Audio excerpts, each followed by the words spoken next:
اهلا بيكم. معكم محمد السيد، برنامج درافت، والنهارده هنتكلم عن فرقه من السته الكبار وهي توتنهام. السبيرز السنه اللي فاتت ما كانش هو المستوى اللي احنا مستنيينه منه. كان مستواهم صعب يعني مع كونتي لحد ما مشي، وقبلها مورينيو، وكانت الفرقه متخبطه بشكل كبير يعني. فهو حاليا المدرب الجديد انجي، وهو جه ووعد ان هو يلعب كره هجوميه وهيغير الفكر وهيدخل لعيبه جديده وصغيره التشكيله. فخلينا نتكلم عن توتنهام ونشوف ايه اللي ممكن يحصل مع توتنهام السنه دي، وايه اللعيبه المهمه اللي نجيبها منها، وايه الناس اللي نعتمد عليها. مبدئيا توتنهام في الماتشات الوديه كلها اعتمد طريقه 4-2-3-1. هاري كين مهاجم صريح لا غنى عنه. فاحنا قدامنا سيناريوهين: ان هاري كين يقعد، وده انا شايف ان هو مرجح ان هو يحصل. انا ما اعتقدش ان هو هيمشي وفاضل في عقده سنه مع المبلغ الكبير اللي مطلوب فيه. فهاري كين ب 12 ونص، راجل مهاجم. توتنهام عملت حاجه يبقى هاري كين ليه نسبه كبيره منها، سواء جون او اسيست.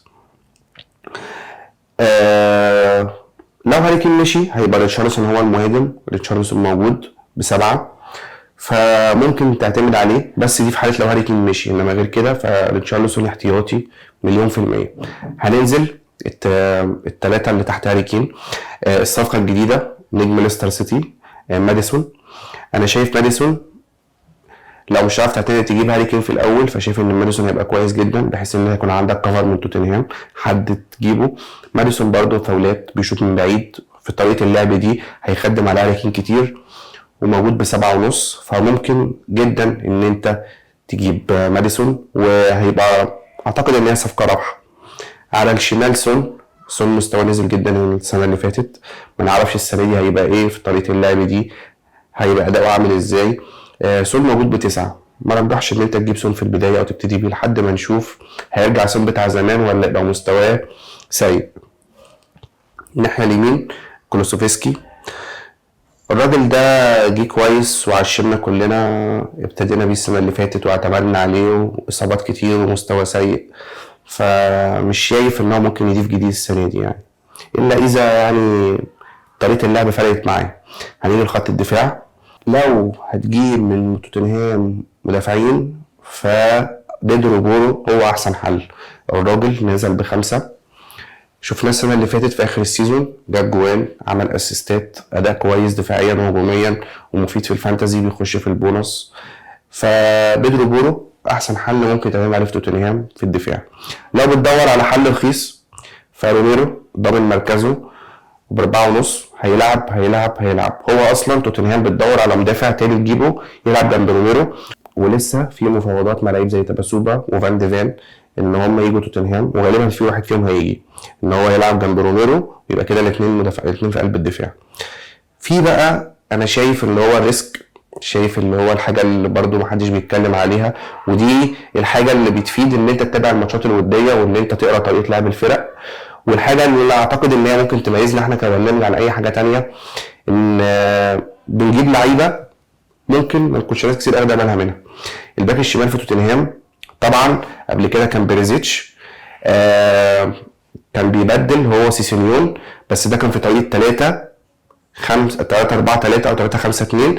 فكان بريزيتش بيبقى ليه عليه كفر من ورا، بحيث لان بريزيتش ضعيف دفاعيا، ونفس الكلام سيسينيون.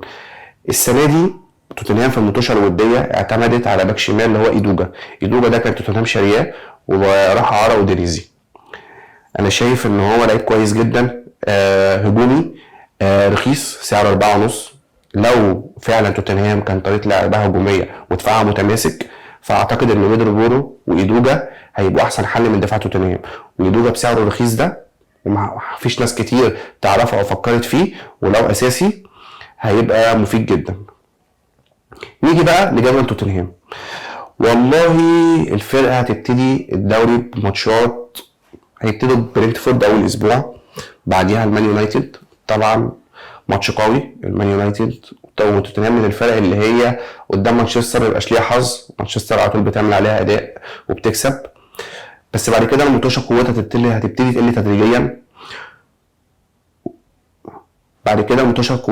تقل تدريجيا. وهيلعبوا مع بورنموث وبيرنلي وشيفيلد يونايتد. فانا مبدئيا شايف توتنهام هاري كين، ما تبتديش بهاري كين يعني، كده كده هالاند موجود، ممكن تبتدي بصلاح لحد ما نشوف توتنهام طريقة لعبها هتبقى عاملة ازاي، قوتهم هتبقى لأي مدى، وممكن ساعتها تجيبه، بحيث كمان نكون شفنا صلاح، شفنا هالاند هيبقى عامل ازاي، خصوصا بعد ماتش السوبر النهارده كان اداؤه سيء جدا يعني. ف لسه هيبان. فانا مش شايف ان انت تبتدي بهاري كين في الاول، شايف ان صلاح هيبقى حل احسن، ولسه هنتكلم عنه في الحلقه بتاعت الليفر. شايف اليسون كويس جدا وبيدرو بورو، وزي ما قلت الريسك بتاعنا ايدوجا. شكرا.